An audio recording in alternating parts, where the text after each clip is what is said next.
Hello viewers, అందరికీ నమస్కారం. పరమ పవిత్రమైన ఉగాది పండగ ఎలా జరుపుకోవాలో ఈ వీడియోలో తెలుసుకుందాం.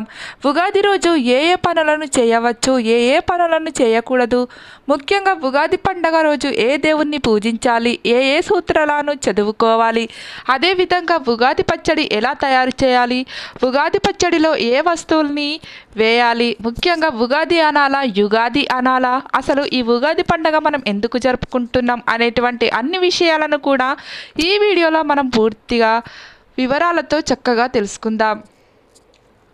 ఇంతకీ ఉగాది పండగ ఎప్పుడు జరుపుకోవాలి అంటే ఇదే నెలలో 9వ తారీఖు మంగళవారం రోజున జరుపుకోవాలి. అంటే శోభకృత నామ సంవత్సరం వెళ్ళిపోయి శ్రీనామ సంవత్సరం ప్రారంభమవుతుంది. కాబట్టి ఈ ఉగాది పండగ రోజు ప్రాతకాలంలోనే నిద్రలేవాలి. అంటే సూర్యోదయానికంటే ముందే నిద్రలేవాలి.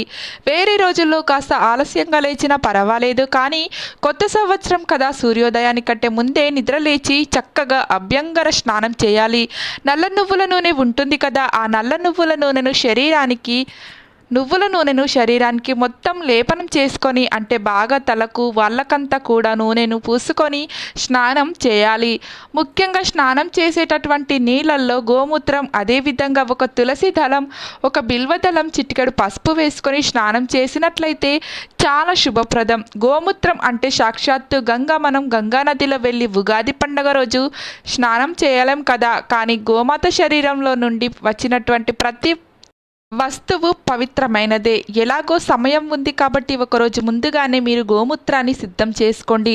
ఇక తులసి దళము, బిల్వదళం దొరికితే వేసుకోండి, లేకపోతే మామూలుగా అయినా స్నానం చేయవచ్చు.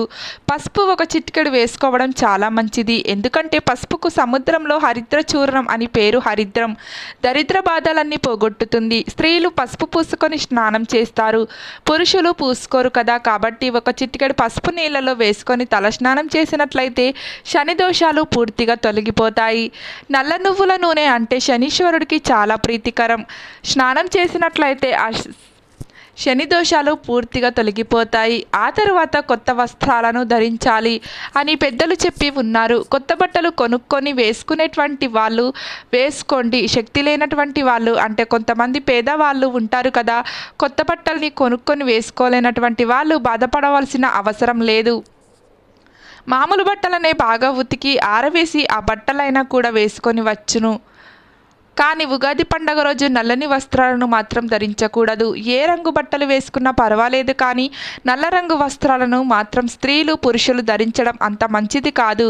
ఆ తర్వాత చక్కగా బొట్టు పెట్టుకోవాలి. త్రిపుండ్రాలు కానీ, పూర్వపుండ్రాలు కానీ, లేకపోతే కాస్త కుక్కుమైన నుదుట ధరించాలి ప్రతి హిందువు. ఎందుకంటే నేను చాలా వీడియోలో త్రిపుల్ రాను కానీ, ఉర్దూ ఉండ్రాలు కానీ, కుంకుమ కానీ ధరించాలి అని చెప్తున్నానంటే ప్రతి ముస్లిం వాళ్ళ ధర్మాన్ని వాళ్ళు పాటిస్తున్నారు కాబట్టి టోపీ పెట్టుకుంటున్నారు. ప్రతి క్రిస్టియన్లు శిలువ వేసుకుంటూ ఉన్నారు. మెడలో కానీ హిందువులు బొట్టు పెట్టుకోవడం లేదు. కనీసం ఉగాది పండుగ రోజు అయినా చక్కగా మీ సాంప్రదాయాన్ని అనుసరించి, ఇది చాలా ముఖ్యం.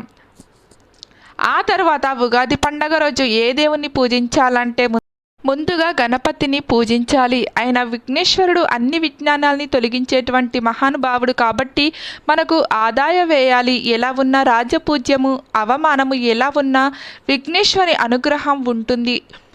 అన్ని విఘ్నాలు తొలగిపోయి సకల శుభ ఫలితాలు మనకు కలుగుతాయి. కాబట్టి ముందుగా గణపతిని పూజించండి. ఓం శుక్లాం భరధరాం విష్ణు శశివర్ణం చతుర్భుజం ప్రసన్నవదనం ధ్యాయే సర్వ విఘ్నోపశాంతయే అగజానన పద్మార్గం గజానన మహర్నిశం అనేక దంతం భక్తానాం ఏకదంతం పాష్మహే. ఈ శ్లోకం వాళ్ళకి, పెద్దలకి, అందరికీ వస్తుంది కాబట్టి శ్లోకాన్ని చదివి గణపతికి గరిక అంటే ఇష్టం, కాస్త గరికను సమర్పించిన నమస్కారం చేసుకున్నట్లయితే మనకు సకల శుభ ఫలితాలు కలుగుతాయి. గణపతి, ఈ సంవత్సరంలో నాకు ఎటువంటి నష్టాలు కలగకుండా, ఎటువంటి ఆటంకాలు కలగకుండా ఈ సంవత్సరం మొత్తం శుభప్రదంగా ఉండేటట్లు ఆశీర్వదించు. తండ్రికి నమస్కారం చేసుకొని వీలుంటే గుంజీలు కూడా తీయండి. ఆ తరువాత చాలామంది బ్రహ్మదేవుణ్ణి పూజిస్తారు, మరికొంతమంది కాలపురుషుణ్ణి పూజిస్తారు, కొంతమంది ఇష్టదైవాన్ని పూజిస్తారు. మేమైతే మా ఇష్టదైవమైనటువంటి లక్ష్మీ వెంకటేశ్వర స్వామిని పూజిస్తాం. ఎందుకంటే ఆయన సకల దేవత స్వరూపుడు. ఈ కలియుగానికి ప్రత్యక్ష దైవము, కలిబాధల్ని దూరం చేసి మనందరినీ రక్షించేటటువంటి శక్తి సామర్థ్యాలు కలిగినటువంటి దేవుడు లక్ష్మీ వెంకటేశ్వర స్వామి. అందుకే మనకు పురాణంలో ఏం చెప్పారు? వెంకటాద్రి సమస్త బ్రహ్మాండే నాస్తికించిన వెంకటేశ సమోదేవ నభూతోన భవిష్యత్తు. వెంకటేశ్వర స్వామి వంటి భక్తుల ఇంతకు ముందు లేదు, ఇక తర్వాత రాడు. కాబట్టి మేము లక్ష్మీ వెంకటేశ్వర స్వామిని పూజిస్తాం. మీరు కూడా లక్ష్మీ వెంకటేశ్వర స్వామిని పూజించండి, లేకపోతే మీ ఇష్ట దైవాన్ని చక్కగా పూజ చేసుకోండి. ముఖ్యంగా ఈ ఉగాది పండగ రోజు పూజ చేయడానికి కంటే ముందే ఇంటి ముందర చక్కగా ముగ్గు పెట్టి తోరణం కట్టాలి. ప్రతి ఒక్కరూ తప్పకుండా ఉగాది పండగ రోజు మామిడాకులను తీసుకొచ్చి చక్కగా ఇంటికి తోరణాలని తప్పకుండా కట్టి తీరాలి. తోరణం కట్టిన తర్వాత వేప కొమ్మలు చిన్న చిన్నవి 2 విరుచుకొని వచ్చి తోరణానికి అటుపక్క ఇటుపక్క తగలండి. ఇది చాలా ముఖ్యము, ఎందుకంటే ఉగాది పండగ అంటే ప్రతి ఒక్కరు కూడా తోరణం కట్టుకోవాలి. కొంతమంది ఉపవాసం చేసే భగవంతుడిని పూజిస్తూ ఉంటారు, అలా అయినా చేయవచ్చు. లేకపోతే సాత్విక ఆహారాన్ని స్వీకరించవచ్చు. ఉగాది పండుగ రోజు ఎటువంటి పరిస్థితుల్లోనూ మాంసాహారాన్ని తినకూడదు, మద్యాన్ని సేవించకూడదు. అలవాటు ఉన్నటువంటి వాళ్ళు కూడా అంతే. ఉగాది పండుగ రోజు ఈ యొక్క మద్యాన్ని, మాంసాన్ని, అదేవిధంగా ఈ ధూమపానాన్ని ఇవంతా కాస్త దూరం పెట్టండి. ఎందుకంటే సంవత్సరం ప్రారంభమైనటువంటి రోజు కాబట్టి ఈరోజు పరిశుద్ధమైనటువంటి మనసుతో భగవంతుని ఆరాధన చేయాలి. గోర్లు కత్తిరించడం, వెంట్రుకలు కత్తిరించడం, మాంసాహారం భుజించడం, ఎదుటి వాళ్ళని దూషించడం, తప్పు మాటల్లో తిట్టడం, ఇటువంటి పనులు ఉగాది పండుగ రోజు పొరపాటున కూడా చేయకూడదు. చక్కగా ఇంటిని శుభ్రం ఉంచుకొని తోరణం కట్టి ముగ్గు పెట్టి ఇంట్లో ఇష్టదేవతను ఆరాధన చేసి తర్వాత ఉగాది పచ్చడి అందరూ స్వీకరించాలి. ఉగాది పచ్చడిలో షడ్రుచులు ఉండాలంటే 6 రుచులు ఉండాలి. అవి ఏవేవి అంటే చేదు, తీపి, పులుపు, ఉప్పు, ఒకరు కారం, వీటిని షడ్రుచులు అంటారు. చక్కగా ఉగాది పచ్చడిని మనం ఎలా చేయాలంటే ముందుగా చేదు కోసం ఏమి వేయకూడదు, వేప పువ్వులను వేసుకోవాలి. ఆ తరువాత తీపి కోసం చక్కెరను వాడకూడదు. చాలామంది ఉగాది పచ్చడిలో చక్కెర వేస్తూ ఉంటారు, అలా వేయకూడదు. బెల్లాన్ని మాత్రమే వినియోగించాలి. కొత్త బెల్లాన్ని వేసుకుంటే చాలా మంచిది. ఆ తరువాత పులుపు, నిమ్మకాయల్ని ఎటువంటి పరిస్థితుల్లో ఉండకూడదు. చింతపండు మాత్రమే పిండుకోవాలి. నీళ్ళల్లో చక్కగా చింతపండు నానబెట్టి ఆ పులుపును తీసుకొని అందులో బెల్లం, ఆ తర్వాత ఉప్పు వేయకూడదు, నెయ్యి వేయాలి. కాస్త నెయ్యి చుక్కల్ని వేయాలి, లేకపోతే సైంధవ లవణం వేసుకోవచ్చు, కానీ ఉప్పును వాడకూడదు. ఒకరి కోసం ఈ మామిడి పిందెలను కట్ చేసి వేస్తారు మా వైపు. ఆ తర్వాత కారం కోసి, కారం పొడి వేయకూడదు, కొంతమంది మసాలాలు దంచి వేయాలి. తిరుపతిలో కూడా ఇలాగే తయారు చేస్తారు అన్నమాట. పువ్వుని వేసుకొని కాస్త నెయ్యి, ఒకరి కోసం మా మామిడి పిందెలను కట్ చేసి వేస్తారు మా వైపు. ఆ తర్వాత కారం కోసి కారప్పొడి వేయకూడదు, కొంతమంది మసాలాలు వేస్తారు, అలా వేయకూడదు. మిరియాలను దంచి వేయాలి. తిరుపతిలో కూడా ఇలాగే తయారు చేస్తారన్నమాట. వేసుకొని కాస్త నెయ్యి వేసుకొని కాస్త మిరియాల పొడిని వేసుకొని ఆ తర్వాత మామిడి పిండల్ని కట్ చేసి అందులో వేసి చక్కగా మనం బెల్లం వేసుకొని ఈ యొక్క ఉగాది పచ్చడిని కుటుంబ సభ్యులందరూ కూడా భగవంతుడు ముందర పెట్టి ఆ తర్వాత స్వీకరించాలి. ముఖ్యంగా పంచాంగ శ్రవణం చేయాలి. మన ఛానల్లో కూడా చక్కగా రాజు కొజ్జము, అవమానము, ఆదాయము, పంచాంగం అంతా కూడా చెప్పుకునే ప్రయత్నం మనం చేద్దాం. ముఖ్యంగా ఈ ఉగాది పండగ రోజు నీళ్లు దానం చేస్తే చాలా మంచిది.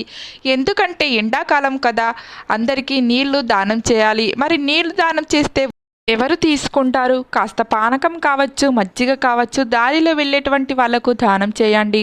మా దారిలో ఎవరు వెళ్ళరు, వెళ్ళినా తీసుకోరు అంటే మీరే వెళ్ళి ఎక్కడైనా బస్టాండ్ కావచ్చు, అనాథాశ్రమంలో కావచ్చు, చక్కగా మీ శక్తి కొద్దీ ఈ మధ్యగా దానం చేయండి. అలా కూడా వెళ్ళలేము, మాకు అటువంటి అవకాశం లేదు అనేటువంటి వాళ్ళు మిద్దె మీదకు వెళ్ళి ఒక గిన్నెలో కాస్త గింజలు తీసుకోండి. జొన్నలు కావచ్చు, బియ్యం కావచ్చు, ఎందుకంటే పక్షులు, కోతులు ఎంతో ఆకలితో మన ఇంటి మీద వస్తాయి కదా, వాటికి చక్కగా ఆహారం పెట్టి ఒక గిన్నెలో నీళ్లు పెట్టండి. దాన్ని వీలుంటే 2 రోజులు ఒకసారి మారుస్తూ ఉండండి.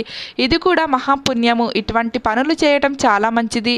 చాలామంది మిద్దె మీద నీళ్లు మాత్రం పెట్టేస్తున్నారు. ఈ ఎండాకాలం పక్షులకు, కోతులకు, జీవరాశులకు ఆహారం దొరకడం లేదు కదా, కాబట్టి కాస్త జొన్నలు కావచ్చు, బియ్యం కావచ్చు, ఏదో ఒకటి మిద్దె మీద పెట్టండి.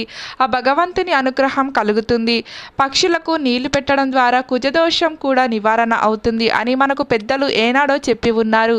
ఈ ఉగాది పండుగను మనం ఎలా జరుపుకుంటాం, ఎందుకు జరుపుకుంటున్నామంటే పూర్వం బ్రహ్మదేవుడు ఈ సృష్టి మొత్తం చేసి కాస్త విశ్రాంతి తీసుకుందామని పడుకుంటే సోమకాసురుడు అనే ఒక రాక్షసుడు బ్రహ్మదేవుడి దగ్గర ఉండేటువంటి వేదాల్ని దొంగిలిస్తాడు.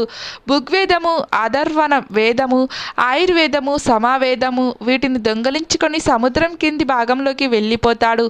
ఎందుకంటే ఈ వేదాల్ని నాశనం చేస్తే సృష్టి నాశనమైపోతుందని, సృష్టికి కావలసినటువంటి 64 విద్యలు అన్నీ కూడా రహస్యాలు కూడా ఈ వేదాల్లో ఉంటాయన్నమాట. ఈ కథ ఎలా ఉంటే ఒకసారి వైవసుత మనువు సూర్యుడికి ఆర్జ్యం ఇవ్వడానికి చక్కగా సముద్రంలో వచ్చి ఆర్జ్యాన్ని సమర్పిస్తూ ఉంటే ఆయన చేతిలోకి ఒక చిన్న చేప వస్తుంది. చాలా ముద్దుగా ఉంటుంది ఆ చేప. ఈ చేపను తీసుకొని తన చెంబులో వేసుకున్నాడు. సరే ఇంటికి వెళ్ళి చూస్తే ఆ చెంబు అంతా అయిపోయింది. చేప ఇది పెద్ద పాపలా అయిపోయింది అని చెప్పి పక్కలో ఉన్నటువంటి ఒక పెద్ద పాత్రలో వేశాడు. మళ్ళీ దాన్ని తీసుకొని వచ్చి ఇది ఎక్కడ ఉందో అక్కడే వేయడం మంచిది అని సముద్రంలో వేస్తే అప్పుడు ఆ చేప రూపంలో మహావిష్ణువు ప్రత్యక్షమై వైవస్వతమును నువ్వు మహాభక్తుడివి, ప్రతినిత్యము సూర్యుడికి మంచి గుణాలు కలిగినటువంటి నువ్వు నీ భార్యలను కొన్ని ఔషధి మూలికలను కలిగినటువంటి విత్తనాలను అన్నిటిని కూడా తీసుకొని ఇక్కడికి ఒక పడవ వస్తుంది, అందులో నువ్వు కూర్చో, నిన్ను రక్షిస్తాను అని చెప్పగానే సంతోషం స్వామి అనే నమస్కారం చేసి కొన్ని విత్తనాల్ని తీసుకొని వాళ్ళు తినడానికి కావలసినటువంటి చినబండారం తీసుకొని అక్కడికి వెళ్తాడు. 7 రోజుల తర్వాత అక్కడికి ఒక పడవ వస్తుంది. ఆ పడవల సందర్శన కాశ్యప, పాత్ర, భరద్వాజు, విశ్వామిత్ర, గౌతమ్, వశిష్ఠ, జమదగ్ని అనే సదరులు ఉంటారు. ఈ వైవస్వత్ తన భార్యల్ని కొంతమంది సేవకులను తీసుకొని ఆ పడవల ఎక్కుతాడు అన్నమాట. మహావిష్ణువు ఆ పడవను చేప రూపంలో తీసుకొని లాక్కొని వెళ్తూ ఉంటాడు. సృష్టి మొత్తం అంతమైపోతుంది. ఇంతలో మహావిష్ణువు ఆ సోమకాసురుడు వెతికే ప్రయత్నంలో ఉంటాడన్నమాట. సముద్రం గర్భంలోకి వెళ్ళి వాడికి చంపి వాడు అపహరించినటువంటి వేదాలను మొత్తం తెచ్చి బ్రహ్మదేవుడికి ఇస్తాడు. ఆ తర్వాత నీళ్లు కాస్త కాస్త తగ్గిపోతుంది. అప్పుడప్పుడు సప్త ఋషులు పడవ దిగి వెళ్ళిపోతారు. మహావిష్ణువు మాయమైపోతాడు. అప్పుడు వైవస్వతమును చక్కగా భూమి మీదకు వచ్చే ఆ విత్తనాలను భూమి మీదకు వచ్చే ఆ విత్తనాలన్నిటిని కూడా వేయగానే వేప చెట్లు, మామిడి చెట్లు ఇవన్నీ కూడా మొలిచాయి అన్నమాట. ఈ యుగం అయిపోయి ప్రారంభమైనటువంటి రోజే ఈ ఉగాది. మరి చాలామంది ఉగాది అని పిలుస్తున్నారు కదా, ఉగాది అనడం కూడా కరెక్ట్ అయిన పదమే. నిఘంటువులో ఉగాది అనేటువంటి పదానికి యుగము ప్రారంభం అని కూడా అర్థం ఉంటుంది. కాబట్టి ఈ ఉగాది రోజు చక్కగా ఆ వైవస్వతమును ఈ విత్తనాలను వేసి తన భార్యలతో సంసారం చేసి సృష్టిని ప్రారంభిస్తాడు. వైవస్వతువు మనవంతరంలో మనం ఇప్పుడు ఉన్నాము. ఆయన భార్యలకు ఎంతోమంది బిడ్డలకు జన్మించారు. వాళ్ళ నుండి పుట్టినటువంటి వాళ్ళమే మనం. అందుకే మనల్ని మనుషులు అంటారు. మను మహారాజ్ యొక్క సంతానం కాబట్టే మనల్ని మనుషులు అంటారు. ఇంగ్లీష్లో కూడా మ్యాన్ అంటారు, కన్నడంలో మనుష్ అంటారు. కాబట్టి చాలా భాషలలో మనుష్ అనే మను యొక్క బిడ్డలం కాబట్టి మను యొక్క సంతానం ఆ మను మహారాజు యొక్క బిడ్డలంతా పెరిగి పెద్దవాళ్ళై ఈ యుగం ప్రారంభమైన రోజు కాబట్టి యుగాది అని, దానినే ఉగాది అని. ఈ వేప పూలు, మామిడి పిందెలు అంతా కూడా పచ్చడి చేసి తిన్నారు కాబట్టి మనం కూడా షడ్రుచులలో ఈ యొక్క పచ్చళ్ళని చేసుకొని తింటూ ఉన్నాము. ఉగాది పండుగను చక్కగా జరుపుకుంటున్నాము. జనవరి 1 రోజున కేకులు కోసి దీపాలను ఆర్పేసి హ్యాపీ న్యూ ఇయర్ అని చెప్పుకోవడం కంటే ఉగాది పండుగను మన హిందువులందరూ చక్కగా జరుపుకోవాలని, నూతన సంవత్సర శుభాకాంక్షలు అని అందరికీ చెప్పి భగవంతుని ఆరాధించి మన జీవితాన్ని కొత్తగా ప్రారంభించి మనం ఈ సంవత్సరం మొత్తం కూడా ఆయురారోగ్యాలతో, అష్ట ఐశ్వర్యాలతో సత్కర్మ చేస్తూ చక్కగా పురాణాలను తెలుసుకుంటూ ఆ భగవంతుని ఆరాధిస్తూ మన జీవితాన్ని మార్చడం చేస్తున్నామని తెలియజేసుకుంటున్నాము. మా వీడియో కనుక మీకు నచ్చినట్లయితే లైక్ చేసి అలాగే ఓం నమః శివాయ అని చిన్న కామెంట్ పెట్టి సబ్స్క్రైబ్ చేయడం మర్చిపోకండి. ధన్యవాదములు.